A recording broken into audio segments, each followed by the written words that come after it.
সুপ্রিয় দর্শক, আজকে আমরা শুনব হজরতে মুসা আলাইহিস সালাম ও খিজির আলাইহিস সালামের ঘটনা। দর্শক, পিতা ইব্রাহিম আলাইহিস সালাম সহ বড় বড় নবী রসুলগণের জীবনে পদে পদে পরীক্ষা দিতে হয়েছে। মুসা আলাইহিস সালাম এর জীবনে এটাও ছিল অনুরূপ একটি পরীক্ষা, যে পরীক্ষায় জ্ঞানীদের জন্য শিক্ষণীয় বিষয়সমূহ রয়েছে। একদিন হজরতে মুসা আলাইহিস সালাম বানি ইসরায়েলের এক সভায় ভাষণ দিচ্ছিলেন। এমন সময় জনৈক ব্যক্তি প্রশ্ন করল, লোকদের মধ্যে আপনার চেয়ে অধিক জ্ঞানী কেউ আছে কি?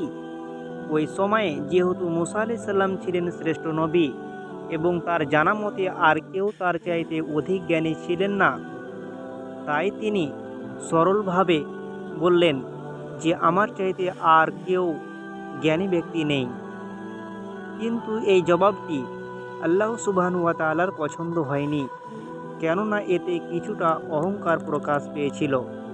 ফলে আল্লাহ সুবহানাহু ওয়া তাআলা তাকে পরীক্ষায় ফেললেন। তার উচিত ছিল এ কথা বলা যে আল্লাহই সর্বাধিক অবগত, যে কে বেশি জ্ঞানী। আল্লাহ সুবহানাহু ওয়া তাআলা তাকে বললেন, হে মুসা, দুই সমুদ্রের আপনি যান, আমার এক বান্দা আছে যে তোমার চেয়ে অধিক জ্ঞানী।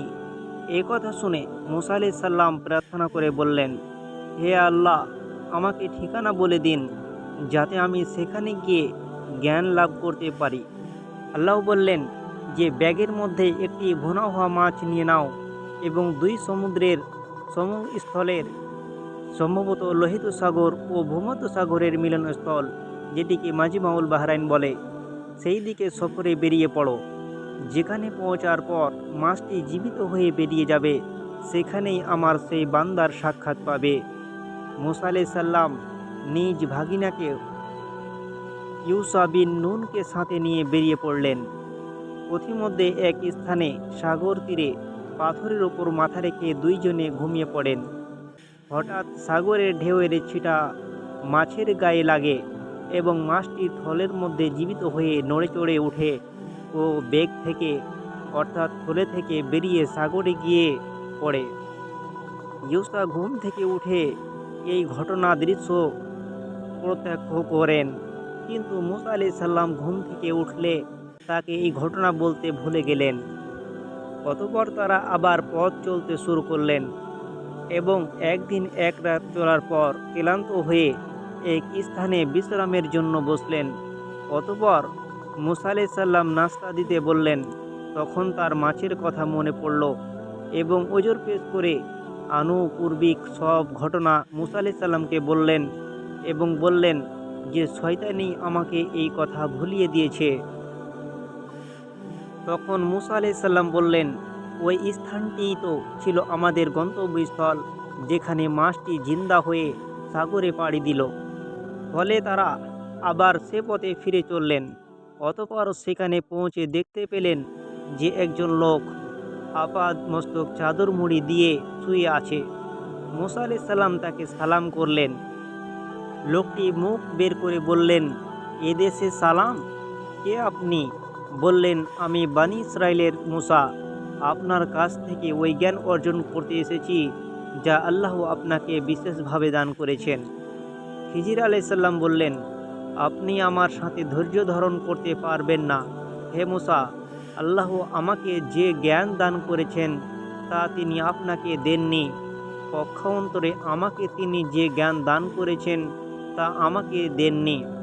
মুসা আলাইহিস সালাম বললেন, আল্লাহ চাহেন তো আপনি আমাকে ধৈর্যশীল পাবেন এবং আপনি আপনার কোনো আদেশ অমান্য করব না, যে পর্যন্ত না আমি নিজে সে সম্পর্কে আপনাকে কিছু বলি। নম্বর একে বললেন, অতঃপর তারা চলতে লাগলেন। কিছু দূর গিয়ে নদীর পার হওয়ার জন্য একটা নৌকা পেলেন। অতঃপর নৌকা থেকে নামার সময় তাতে ছিদ্র করে দিলেন। শরঈ বিধানে অধিকারী নবী মুসা বিষয়টিকে মেনে নিতে পারলেন না, কেননা বিনা দোষে অন্যর নৌকা ছিদ্র করে দেওয়া স্পষ্টভাবেই অন্যায়। তিনি বলে ফেললেন, নিশ্চয় আপনি একটা গুরুতর মন্দ কাজ করলেন। তখন খিজির আলাইহিস সালাম বললেন, আমি কি পূর্বেই বলিনি যে আপনি আমার সাথে ধৈর্য ধারণ করতে পারবেন না? মুসা আলাইহিস সালাম ক্ষমা চাইলেন। ইতিমধ্যে একটা কালো চূড়াই পাখি এসে নৌকার এক প্রান্তে বসল এবং সমুদ্র থেকে এক চূর্ণ পানি তুলে নিল। সেদিকে ইঙ্গিত করে খিজির আলাইহিস সালাম মুসা আলাইহিস সালামকে বললেন, আমার ও আপনার এবং সমস্ত সৃষ্টি জগতের জ্ঞান মিলিতভাবে আল্লাহর জ্ঞানের মোকাবিলায় সমুদ্রের বুক থেকে পাখির চুনুতে উঠানো এক ফোঁটা পানির সমতুল্য।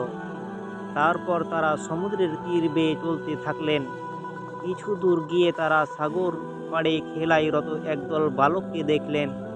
খিজির তাদের মধ্যে সবচেয়ে সুন্দর ও বুদ্ধিমান ছেলেটিকে ধরে এনে নিজ হাতে তাকে হত্যা করলেন। এ দৃশ্য দেখে মুসা আলাইহিস সালাম আঁতকে উঠে বললেন, এ কি, একটা নিষ্পাপ শিশুকে আপনি হত্যা করলেন? এই যে মস্ত বড় গুনাহের কাজ। খিজির আলাইহিস সালাম বললেন, আমি তো পূর্বেই বলেছিলাম আপনি ধৈর্য ধারণ করতে পারবেন না। মুসা আলাইহিস সালাম আবার ক্ষমা চাইলেন এবং বললেন, এরপর যদি আমি কোনো প্রশ্ন করি তাহলে আপনি আমাকে আর সাথে রাখবে না। অতঃপর তারা চলতে লাগলেন। অবশেষে যখন একটি জনপদে পৌঁছালেন তখন তাদের কাছে খাবার চাইলেন, কিন্তু তারা তাদের আতিথেয়তাই করতে অস্বীকার করল। অতঃপর তারা সেখানে একটি পথোন্মুখ প্রাচীর দেখতে পেয়ে সেটাকে সোজা করে দাঁড় করিয়ে দিলেন। তখন মুসা আলাইহিস সালাম বললেন, আপনি ইচ্ছা করলে তাদের কাছ থেকে এর বিনিময়ে পরিশ্রম নিতে পারতেন। সেটাকে সোজা করে দাঁড় করিয়ে দিলেন। তখন মুসা আলাইহিস সালাম বললেন, আপনি ইচ্ছা করলে তাদের কাছ থেকে এর বিনিময়ে পারিশ্রমিক নিতে পারতেন। খিজির আলাইহিস সালাম বললেন, এখানেই আমার ও আপনার মধ্যে সম্পর্ক বিচ্ছেদ হলো। এখন যে সব বিষয়ে আপনি ধৈর্য ধারণ করতে পারেননি আমি সেগুলির তাৎপর্য বলে দিচ্ছি। সুপ্রিয় দর্শক, আমাদের পরবর্তী ভিডিও পাওয়ার জন্য আমাদের চ্যানেলটিকে সাবস্ক্রাইব করে পাশে থাকবেন।